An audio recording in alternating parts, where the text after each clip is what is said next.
Have you ever wondered what games you should keep or you should lose? Find out here at Purge Reviews. Shelfie Stacker is an interesting game because it's one made for board gamers.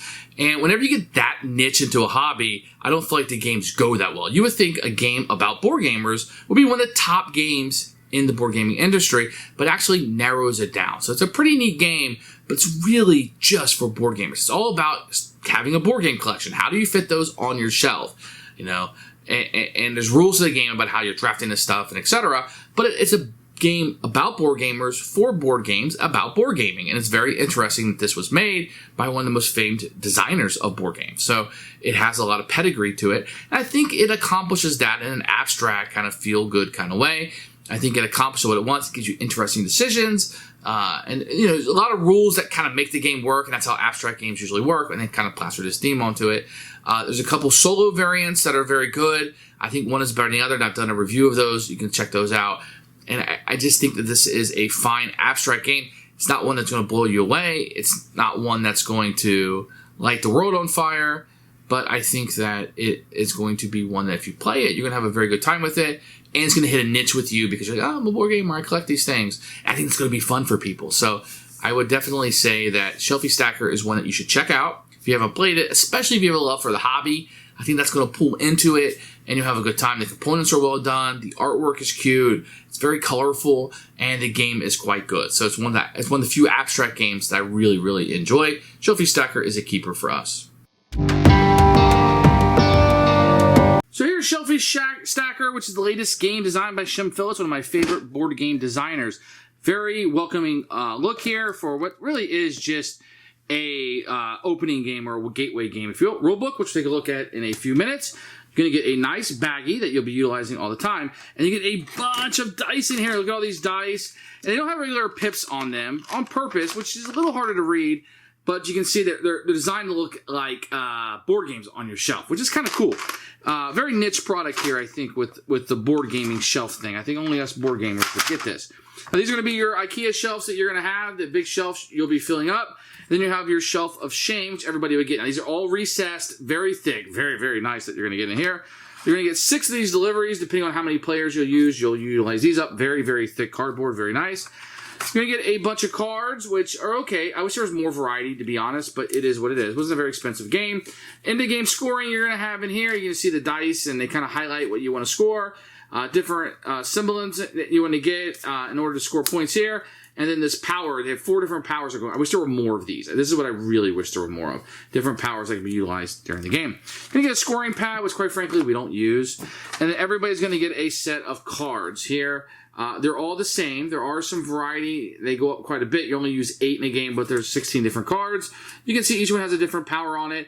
And the artwork is really cool. It's very gamery. So if you like games, and I think these are all like board game people, if you know who they are. If not, it's not a big deal, but, you know, there's the Board Game Geek guy, who they don't use anymore because they moved to a different logo, but you can see these are all board game people if you know who they are. The components are really good. The game trays is very, very nice. Very good setup here. So here's a rulebook for Shelfie Stacker. You can see it uses the box art from the base game. You're going to have the components with pictures, which is great. Setup with a picture. Fantastic. Really, really like that. There's a lot of humor in the rules, too. How to play. This is really the entire game. It's these 2 pages here with a little bit going over on their side with an example, with a picture here, and cleanup. Shows you how the rewards cards and scoring. So just the 4 pages would be everything combined. You're going to get the scoring over here, and there's some variants. If you want to use these variants, you can use them if you so choose. And then here's the solo, and there's 2 different variants. This is just trying to get the best score you can get. And then you have one where you're competing against Shem himself as a robot, which is really cool if you want to try to beat his score as he's placing things out. Then there's an appendix that shows you all of the cards and how they work, which is great because some of the rules on the cards are not printed on the cards. They're actually in here, so you need to read this before you start teaching the game. Then a fact, some top tips of how to play, round recap, and then really, I wish there was a recap on the back, but there's not. It just kind of tells you this. So, how to connect with them. Rulebook is very good. Didn't have any problems. Very, very simple game. Excellent rulebook. So the first thing I do is put some of these delivery boxes out. It is 1 plus the number of players. So a 2-player game, you play 3. 3-player game, you would put 4 down, and so on. Then you're going to take a number of dice based on the number of players, and you would put them in a bag, and you'll be drawing from the bag as you play. So the multiplayer, you kind of get this up, and you'll shuffle these up, and you'll draw 3 for each bag. It says you don't have to roll them. Just put them out and don't manipulate the dice when you're putting them out, kind of like I'm doing here. And you just kind of put them out. Before the game starts, everybody will choose cards that they're going to play during the game. There's 16. You can mix and match these up as you want. They do recommend just playing with the first 8 if you're just starting out. So what you're going to do is you're going to take your cards. You're going to play 7 rounds. You're going to play all of your cards except for 1. And you're going to simply play a card down. You're going to play it face down. And then another player will play a card and they'll play it face down. So in a 2-player game, this is how it would be set up. You reveal your cards, and whoever played the lowest number would choose first. If there's a tie, there's a little tiebreaker at the bottom here. It says A. This one says E, so the A would go first if we both had selected the number 2. So what you're going to do is you're going to take your dice. This person will draft their dice, and whatever dice is left over will go back into the bag and be utilized on a further turn. So that's how that would go. So each player is going to have their shelf and their shelf of shame, and this will be the dice that we drafted for the turn. Now, each card you have has a special power on it, and you'll see these. This one says store a dice for your box here, return 1 dice from your shelf of shame, treat 1 dice as a different color, flip a dice, etc., manipulating the dice. When you play a card, that power is available, but you don't have to use it that round. I can use it, if I put this down in the first round, I could just use it on the 3rd round. Keep in mind, you can only use it once per game. To play your tiles down is very easy. 1 color per row. So I could not place like blue and green in the same thing. It has to be all blue up. And then I would play another one down. Now, if I want to play a number on top, I would have to put a higher number on top. I could not put the higher number below. So I wanted to play the 6 on the bottom. I couldn't do that. Has to be the bigger boxes on the bottom. So there's 2 big boxes there. I could place the 6 on there. Now, if I place the 6 there, I won't have anywhere else to place dice because I can't go higher than a 6, right? I could put in my shelf of shame, but that would be worth negative 2 points at the end of the game. But the good thing about 6s are they're wild. So what I could do is just change this into a 3, and now I'm perfectly set up with a 2 and a 3. So next round, let's say I had drafted something like this. I can't put the 2 on top of a 2, so I would go in my shelf of shame. I could put these 2 down here, and then I could start another column of the orange color. That would be a viable move there.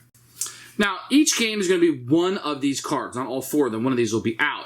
So let me just say this one, for example. So as soon as somebody places 3 orange card, if I had been using this one, 3 green cards, then when they've placed their 3rd orange one, then you would take ownership of the sidekick, and I would have his power available. If you have the most orange dice in your bag, shelf at any time, claim this these points. So these 5 points would be available to me. Now, if somebody got 4 orange, then they would take this card from me. And there's 4 of these that could possibly be in the game, and you would choose this before it starts. Before the game starts, you will also choose one of these randomly. And these will give you points. Be the first to create the pattern below. So each of these cards will give you a pattern that you kind of want to build from. And you're the first person, you're going to get those points. This card cannot be stolen from you. Lastly, you will have one of these end-of-game scorings randomly chosen at the beginning of the game, and it will tell you how everyone will score. So each column with an odd number at the top would score 2 points. So in my example here, the 2 is not odd, the 3 is odd, 2 is not, 3 is. So I have 2 of these with odd numbers. So I would score 2 for each, 2 plus 4, but not anything for these. And you have a whole bunch of these, and only 1 is used per game. So this will continue for 7 rounds. Now, if you fill up a complete column, you're going to get 5 points, 3 if you're here, and 1 if you do only 3. And then you'll score for whatever your number of pips on your highest one. So in this case, I would score 3 here, 3, 2, 2, and that would be added to your score. Whoever has the most points is the winner of the game. And that's how you play Shelfie Stacker. Who should buy this game? It's a fun little abstract game. I think you can definitely give it away as a gift. I think a non-gamer could easily play this game. Anybody who's wanting solo, there's one pretty good solo variant on it. But the theme is going to be just attached to people who collect board games. I don't know if anybody outside collecting board games would get it. Or vinyl, I think more people get that. They understand the collection of records, if you will.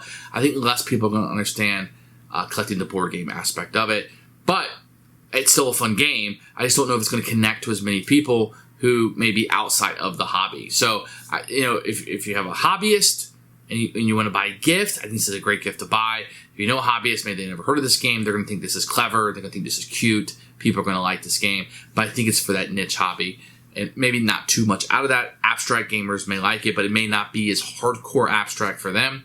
But it's a keeper for us. I did have a good time with it. I think families could play this. I think adults can easily play this. I think it's a good time. For us, it's a keeper.